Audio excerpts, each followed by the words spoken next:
क्या मैं personal question पूछ सकती हूँ? हाँ, पूछ सकती हो। 1 महीने पहले तुम और याना शादी करने वाले थे। उसके बाद तुम्हें कभी भी एक साथ नहीं देखा। सब ठीक तो है? हाँ, सब ठीक है। बस हम दोनों काम में कुछ ज़्यादा ही बिजी हो गए थे, इसलिए हमने शादी को पोस्टपोन करने का फैसला किया। कॉफ़ी के लिए शुक्रिया। तुम दोनों की शादी का इंतज़ार रहेगा। Thank you.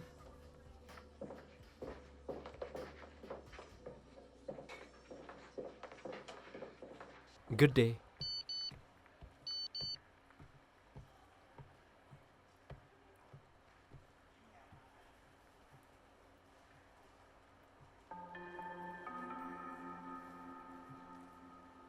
ये किसने भेजा होगा? तुम कहाँ थे? मीटिंग शुरू होने वाली है। हाँ, मुझे पता है, मैं बस आ रहा हूँ।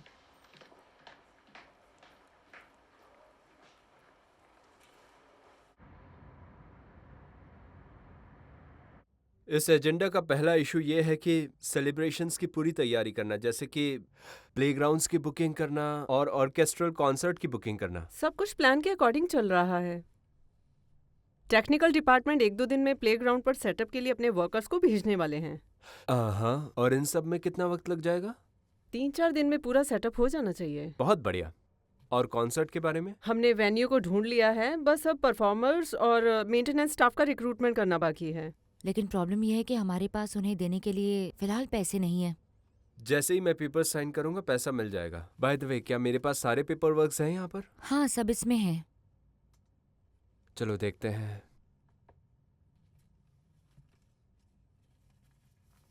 लेकिन ये तो इनकम्प्लीट है।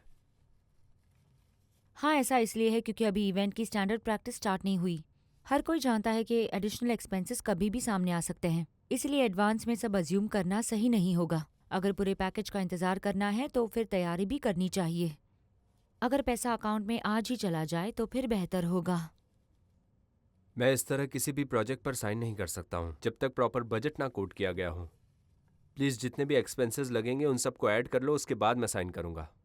मैं समझ सकती हूँ डेनिस, तुम्हारा कहना अपनी जगह बिल्कुल सही है, लेकिन अगर हमने ये कंटिन्यू किया, हमने और देरी की तो कुछ कॉन्ट्रैक्टर काम करने के लिए मना भी कर सकते हैं। उन्हें थोड़ा एडवांस पेमेंट देना होगा। तो फिर उनके जितने भी एस्टिमेट्स होंगे उन्हें इसमें ऐड करो जल्द से जल्द, और अब काम पर लगो। तुम्हें हम पर भरोसा नहीं है? मैंने हमेशा बजट कैलकुलेशन ऐसे ही किया है और इससे पहले तो डिपार्टमेंट में किसी को कोई दिक्कत नहीं हुई है और हमारा हर इवेंट सक्सेसफुल भी रहा है। लेकिन आज तुमने सबके सामने मुझे शर्मिंदा किया है। मैं कुछ भी स्प्लिट करने के लिए नहीं कह रहा हूँ। मैं बस चाहता हूँ कि सारे सेलिब्रेशंस ट्रांसपेरेंट रहें और सब कुछ रूल्स के मुताबिक हो, यही सही रहेगा। यही हमारे काम करने का तरीका रहा है और हमेशा रहेगा, और यही हमारी पॉलिसी है। तो फिर आज से पहले कभी मेरे किसी प्रोजेक्ट पर सवाल क्यों नहीं उठाया गया? अगर पहले बिना फाइल देखे साइन करते थे तो आज क्यों नहीं? हम वैसे ही काम करना चाहते हैं जैसे हम हमेशा करते हैं, और जब से तुमने हमारे डिपार्टमेंट में इंटरफेयर करना शुरू किया है तब से तुम लगातार मुझे नीचा ही दिखा रहे हो।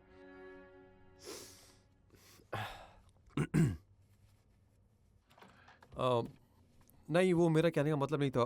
बात ये है कि मैं किसी और को तुम्हारे साथ फ्लर्ट करते हुए नहीं देख सकता। Flirting, come on. और मुझे भी लगा कि तुम उसके साथ काफी कंफर्टेबल लग रही थी। क्या कह रहे हो? याद है ना, तुम ही ने कहा था ऑफिस में रोमांस नहीं करना है। वो फ्लर्ट नहीं कर रहा था, हम बात कर रहे थे। मैंने वहाँ एंट्री को बस एक इम्पोर्टेंट डिस्कशन के लिए बुलाया था और हमने साथ में कॉफी पी, बस इतना बुलाया ही। तुमने उसे था, लेकिन पेमेंट तो उसने की ना।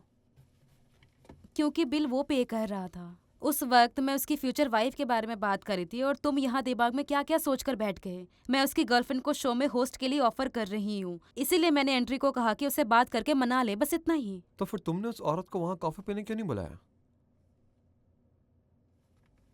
क्योंकि वो मुझे मना कर देती। वो टीवी में इंटरेस्टेड नहीं है। लेकिन उस शो के डायरेक्टर होने के नाते एंड्रिस उस इंसान के साथ काम करना चाहेगा जो उसके दिल के बहुत करीब है। शायद वो उसे मना ले। मैं जानती नहीं थी कि तुम इतना जेलस हो।